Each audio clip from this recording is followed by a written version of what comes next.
አርሰናሎች የፊት መስመራቸውን ከነክንፉ ለማፈርጠም አሉ ከተባሉ እግር ኳሰኞች ደጅ ደርሰዋል ይባላል። ቤንጃሚን ሴስኮ፣ ኢበረቺዜ፣ ኒኮ ዊሊያምስ፣ ቪክተር ዮኬሬሽ፣ ሮድሪጎ ጎዝ፣ አንቶኒ ጎርደን፣ ሙሐመድ ኩዱስ፣ ኦሊ ዋትኪንስ እና ሌሎችም ስማቸው ከመድፈኞቹ ጋር ሲያያዝ ከርሟል። አርሰናል ከእነዚህ የፊት የመስመርና ተደራቢ አጥቂዎች ውስጥ ከኒኮ ዊሊያምስ በስተቀር የፈለገውንና አቅሙ የቻለለትን የማስፈረም እድል አለው። ጊዜ ብቻ ስጡን እንጂ ዘንድሮ እናስደስታቸዋለን ሲሉ የከረሙት የአርሰናል የበላይ አለቆችም ቃላቸውን መጠበቃቸው የሚታይበት ወቅት ሆኗል። አንዳንድ የስፖርት ጋዜጦች እንዳስነበቡት ከሆነ አርሰናል ከ22 ዓመቱ የፊት መስመር አጥቂ ቤንጃሚን ሴስኮ ጋር ሲያደርገው የነበረው ድርድር ወደ መጠናቀቁ ተቃርቧል። በእግር ኳስ ተጫዋቾች ዝውውር ታማኝ መረጃዎችን የሚያቀብለው ጣሊያናዊው ጋዜጠኛ ፋብሪዚዮ ሮማኖ ሰሞኑን ባጋራው ዘገባም የአርሰናል ደጋፊዎች ለትልልቅ ደስታዎች ተዘጋጁ ሲል ገልጿል። አርሰናል ስመጥር ኮከብ ተጫዋቾችን በብዛት የሚያስፈርምበት ወቅት ዘንድሮ መሆኑን ትመለከታላችሁ ሲልም በዘገባው አክሏል። የዝውውር መረጃ የማያመልጠው የዚህ ጋዜጠኛ ዘገባ ታዲያ የያዘው አንዳች ነገር ሳይኖር አይቀርም የሚሉ አስተያየቶች አሉ። አርሰናል ከፊትም ከመስመርም ኮከብ ተጫዋቾችን ለመጨመር ቆርጦ ስለመነሳቱ እየተነገረ ነው። ክለቡ የኢበረቺዜን ዝውውር ለማጠናቀቅ ዙሩን ማክረር ስለመጀመሩም ተነግሯል። መድፈኞቹ ከተጫዋቹ ጋር ከተስማሙ የመልቀቂያ ዋጋውን 68 ሚሊዮን ፓውንድ ለክሪስታል ፓላስ መክፈል ይኖርባቸዋል። የ27 ዓመቱ እንግሊዛዊው በአርሰናል አካዳሚ ያደገ ቀንደኛ የአርሰናል ደጋፊ ሲሆን ለክለቡ መጫወት ህልሙ እንደሆነም ቀደም ብሎ ተናግሯል። በተደራቢ አጥቂ ወይም በግራ ክንፍ የአጥቂ ስፍራ ላይ መጫወት የሚችለው ይህ እግር ኳሰኛ በ17 ሚሊዮን ፓውንድ ነበር ፓላስን የተቀላቀለው። ይህ ተጫዋች እስካሁን ከ160 በላይ ጊዜ ተሰልፏል። በክለቡ በርካታ ጎሎችን በማስቆጠርና አመቻችቶ በማቀበል ስሙ የሚጠቀስ መሆንም ችሏል። ቶትናምን ጨምሮ የተለያዩ ክለቦች ተጫዋቹን የሚፈልጉት ሲሆን እሱ በበኩሉ የአርሰናል ያጫወት ስልት እንደሚማርከውና ክለቡን ቢቀላቀል ደስተኛ እንደሚሆን መናገሩ ተሰምቷል።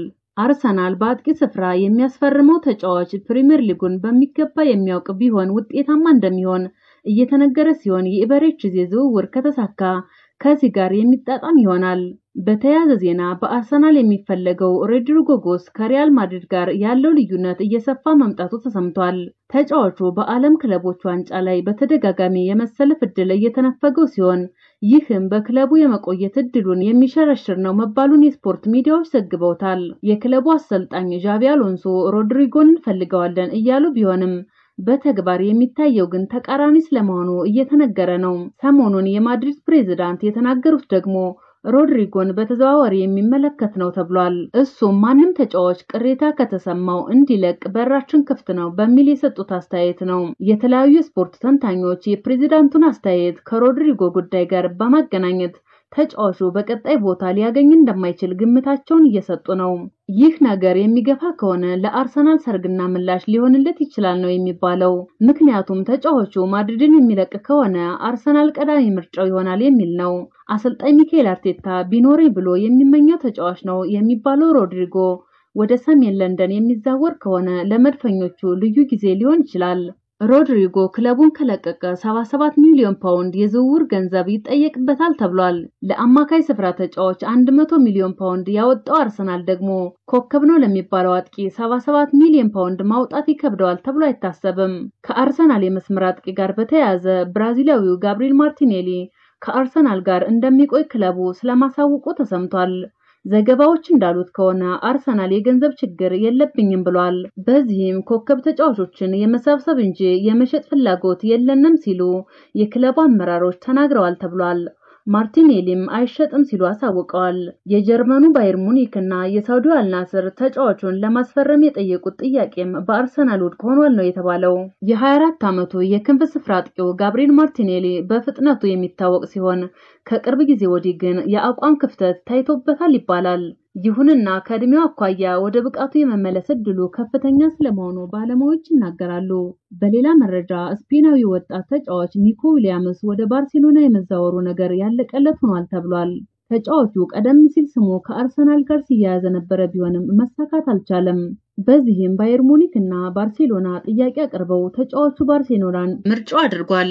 ይሁንና ከምዝገባ ጋር በተያያዘ የሀገሩ ልጅ ዳኒ ኦልሞ አጋጥሞት እንደነበረው አይነት ችግር ሊደርስበት ይችላል የሚል አስተያየት መምጣቱን ተከትሎ ዝውውሩ ይሰጓጎላል የሚል ግምት ነበር። አሁን በወጣው መረጃ ታዲያ ኒኮ ዊሊያምስ ወደ ባርሴሎና የሚያደርገው ዝውውር መሰናከል አይኖርበትም ተብሏል። የአትሌቲክ ቢልባኦ ቁልፍ ተጫዋች የሆነው ኒኮ ዊሊያምስ 50 ሚሊዮን ፓውንድ የውል ማፍረሻ የተለጠፈበት ሲሆን ከፍ ያለ ደሞዝም ይፈልጋል። የተጫዋቹን ዝውውር ተከትሎም የቢልባኦ ደጋፊዎች በተለያዩ ስፍራዎች ተሰርተው የነበሩ ተጫዋቹን የሚገልጹ ስዕሎችን በተደጋጋሚ ሲያበላሹ ታይተዋል። የሆነው ሆኖ ስፔናዊ ተስፈኛ ልጅ እግር በባርሴሎና ከሀገሩ ልጅ ላሚን ያማል ጋር የመጫወት ህልሙን ለመኖር የተቃረበ ይመስላል። አዳዲስ መረጃዎች እንዲደርሷችሁ ሰብስክራይብ እያደረጋችሁ አብራችሁን ቆዩ።